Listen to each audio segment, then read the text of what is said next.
Finally नवंबर का महीना आ गया है। ये वही महीना है जहाँ पर ज्यादातर बच्चे बहुत परेशान रहते हैं, कुछ भी समझ में नहीं आता है।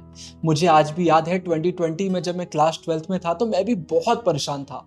मेरा सिलेबस इनकम्प्लीट था, रिवीजन नहीं हो रहा था, सैंपल पेपर करना तो दूर की बात। मुझे सिर्फ एक चीज लग रही थी कि मैं एक कंप्लीट फेलियर हूँ, मैं कुछ भी नहीं कर पाया। लेकिन इसके बाद मैंने अपनी मेहनत को वापस से इकट्ठा करा। मैंने टाइम टेबल फॉलो करा, रूटीन फॉलो करा, कुछ टिप्स फॉलो करी और इसके बाद फाइनली मैंने क्लास 12 बोर्ड एग्जाम में 95.6% स्कोर करे। अगर मैं कर सकता हूं तो बिल्कुल आप भी कर सकते हैं। लेकिन अब एक सवाल आता है कि कैसे। तो चलिए जानते हैं आज की इस नवंबर रोड मैप वीडियो में। आज की इस वीडियो में बहुत सारे टॉपिक्स को मैं कवर करने वाला हूं। प्लीज पेन और कॉपी लेकर बैठिए, सब कुछ लिखिएगा। हम सिलेबस की, रिवीजन की, सैंपल पेपर्स की, टिप्स की सारी बातें करने वाले हैं। एक एक करके सारे टॉपिक को हम कवर करेंगे। बहुत अच्छे से सुनिए। सबसे पहले आपके मन में एक क्वेश्चन आ रहा होगा कि अभी सिलेबस करने पर फोकस करना चाहिए या फिर रिवीजन करने पर फोकस करना चाहिए, और अगर सिलेबस हो गया है तो फिर रिवीजन करने का सही तरीका क्या होना चाहिए। तो सबसे पहले क्वेश्चन की अगर बात करते हैं तो अभी आपका मेन फोकस सिलेबस करने पर ही होना चाहिए। सिलेबस करे बिना आप सिर्फ रिवीजन की तरफ आगे नहीं बढ़ेंगे। लेकिन यहां पर एक चीज आपको याद रखना है, आप ये गलती भी नहीं करेंगे कि सिर्फ सिलेबस सिलेबस करते जा रहे हैं और रिवीजन आप कर ही नहीं रहे। ये करने से होगा ये कि बाद में आप सब कुछ भूल जाएंगे। आपको ऐसा लगेगा कि पूरा सिलेबस फिर से करना पड़ेगा, अब तो दिमाग में कुछ भी याद नहीं आ रहा है। तो सबसे बेस्ट तरीका होता है कि हम सिलेबस और रिवीजन दोनों चीजों को साथ में करेंगे। अब आप बोलोगे कि दोनों चीजों को साथ में करना बहुत ओवरवेलमिंग हो सकता है, समझ में नहीं आएगा कौन सा टाइम टेबल फॉलो करना है, कैसे रूटीन बनाना है। तो इसकी आपको टेंशन नहीं लेना है। आज से 4 दिन पहले मैंने ऑलरेडी इस पर एक वीडियो बना दी है। वो वीडियो आप देख लेंगे तो दोनों टाइम टेबल आपके बनकर रेडी हो जाएंगे कि सिलेबस कैसे करा जाता है और रिवीजन कैसे करा जाता है। तो आपको सबसे पहले प्रायोरिटी में सिलेबस को ही रखना है, सेकंड नंबर पर रिवीजन आएगा, लेकिन दोनों चीजों को साथ में मैनेज भी करना है। इसके बाद सवाल आता है सैंपल पेपर का, कि सैंपल पेपर का क्या करना है। सैंपल पेपर करना है, नहीं करना है, अभी क्वेश्चन बैंक करना है। तो मेरी बात सुनिए, जब आप सिलेबस कर रहे होते हैं तो सबसे इंपॉर्टेंट होता है क्वेश्चन बैंक करना, क्योंकि क्वेश्चन बैंक में आपको चैप्टर वाइज क्वेश्चन आंसर मिल जाते हैं। लेकिन एक बार हमारा नवंबर एंड होते होते सिलेबस हो जाता है तो इसके बाद सैंपल पेपर से ज्यादा और कुछ इंपॉर्टेंट नहीं है। हम सैंपल पेपर सॉल्व करते हैं, उससे हमें आइडिया लगता है कि कौन सी गलतियां हैं जो हम कर रहे हैं, जो हमें फाइनल एग्जाम में नहीं करना है। सैंपल पेपर पर भी ऑलरेडी मैंने वीडियो बना दी है कि सैंपल पेपर करने का सही तरीका क्या होता है। अब आप बोलेंगे भैया क्वेश्चन बैंक कौन सा लेना है, सैंपल पेपर कौन सा लेना है। डिस्क्रिप्शन में आपके लिए प्रॉपर लिंक्स में डाल दूंगा। ये वो सैंपल पेपर्स हैं, वो क्वेश्चन बैंक से जो मुझे सबसे अच्छे लगते हैं। बहुत सारी वीडियोस में मैंने आपको बताया है कि ओसवाई के क्वेश्चन बैंक सबसे सही हैं, क्योंकि इन्हें सिलेबस को देखकर बनाया गया है। इनमें भर भर के पीवाईक्यूज ऐड करे गए हैं, शॉर्ट नोट्स काफी हेल्पफुल हैं और कहीं पर भी कुछ भी मिसिंग नहीं है। ये वो सैंपल पेपर है, वो क्वेश्चन बैंक है जिन्हें अगर आप फॉलो करेंगे तो आपको कोई भी दिक्कत नहीं आएगी। लेकिन पॉइंट याद रखिएगा, सैंपल पेपर हम करेंगे सिलेबस कंप्लीट करने के बाद। जब हम सिलेबस कर रहे हैं तो हम सिर्फ और सिर्फ क्वेश्चन आंसर पर ही फोकस करेंगे क्वेश्चन बैंक के थ्रू। अब यहां पर एक और सवाल आता है कि रिवीजन करने का सही तरीका क्या होता है, क्योंकि पढ़ने के बाद तो ऐसा लगता है कि हम सब कुछ भूल चुके हैं। तो सबसे पहले अगर रिवीजन की बात करते हैं, फिर भूल चुके हैं उसकी भी हम बात करेंगे। अगर हम सबसे पहले रिवीजन की बात करते हैं तो रिवीजन में आपको करना है स्मार्ट वर्क। स्मार्ट वर्क से ज्यादा इंपॉर्टेंट और कुछ भी नहीं है। बहुत सारे बच्चे गलती ये करते हैं कि वो पूरा सिलेबस फिर से करने लग जाते हैं, बुक खोल लेंगे, वीडियो खोल लेंगे। नहीं, ये गलती आपको नहीं करना है। आप स्मार्ट वर्क करेंगे। किसी भी चैप्टर का अगर रिवीजन आप कर रहे हैं तो सबसे पहले आप क्वेश्चन आंसर करेंगे। क्वेश्चन आंसर करते जाइए, करते जाइए, करते जाइए, और वो क्वेश्चन जो आपसे नहीं बन रहे उन्हें टिक कर लीजिए।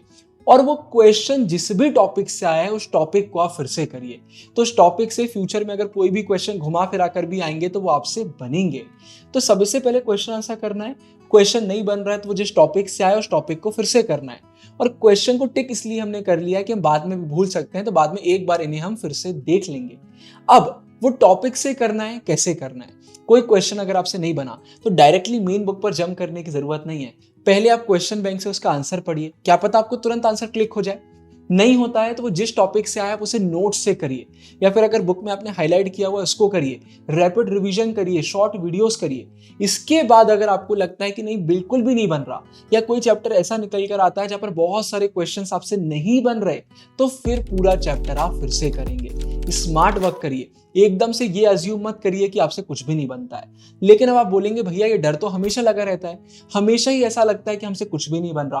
तो ये तो आपको एग्जाम वाले दिन भी लगेगा। टॉपर्स को भी यही लगता है कि उनसे कुछ भी नहीं बनता। आप चैनल पर इंटरव्यूज देख सकते हैं, 99% वाले बच्चों को भी यही लगता था। जब मैं एग्जाम देने जाता था मुझे भी ये लगता था कि मुझसे कुछ भी नहीं बन रहा। लेकिन इसका एक तरीका होता है, वो तरीका होता है हम लेंगे खुद का टेस्ट। एक बार हमारा सिलेबस हो जाए फिर हम लाइन से सैंपल पेपर्स करेंगे। फिर सैंपल पेपर जब हम करेंगे तो हमें समझ में आ जाएगा कितना हमसे बन रहा है कितना नहीं बन रहा है। आप क्वेश्चन बैंक यूज कर रहे हैं, क्वेश्चन पढ़िए, मन में आंसर सोचिए, एक दो आंसर लिख कर देखिए। जब हम खुद का टेस्ट लेते हैं तो कॉन्फिडेंस बिल्डअप होता है। हम बोलते हैं यार भले ही हमें ऐसा लग रहा है कि हमसे कुछ भी नहीं बन रहा, लेकिन जब हम करने बैठते हैं तो हमसे बन जाता है। एग्जाम में होता है कि नहीं होता, एग्जाम में आप आंसर लिख लेते हैं तो फाइनल एग्जाम में भी दिक्कत नहीं आएगी। इतना ज्यादा सेल्फ डाउट मत करिए। तो रिवीजन कैसे करते हैं वो भी बता दिया, सिलेबस को प्रायोरिटाइज करना है वो भी मैंने आपको बताया, क्या गलतियां नहीं करना है वो भी मैंने आपको बताया। अब आगे की बात करते हैं, लेकिन उससे पहले प्लीज वीडियो को लाइक कर दीजिए, कोई भी छोटा सा कमेंट कर दीजिए। इसी बहाने यूट्यूब की एल्गोरिदम हमारे अंडररेटेड चैनल को थोड़ा सा पुश करेगी। आपके सपोर्ट की बहुत जरूरत है। अब आगे की बात करते हैं। अब मैं आपके साथ 2 टिप्स शेयर करना चाहता हूं और फिर 3 इंपॉर्टेंट लेसन्स, इन्हें बिल्कुल भी स्किप मत करिएगा।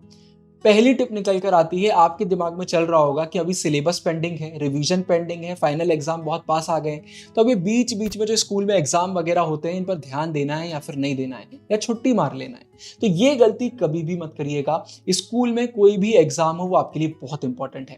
आपको टाइम मैनेजमेंट आता है, आप आंसर फ्रेमिंग इंप्रूव करते हैं और आपको ये समझ में आता है कि कौन सी गलतियां आप कर रहे हैं। तो स्कूल एग्जाम को कभी भी स्किप मत करिए।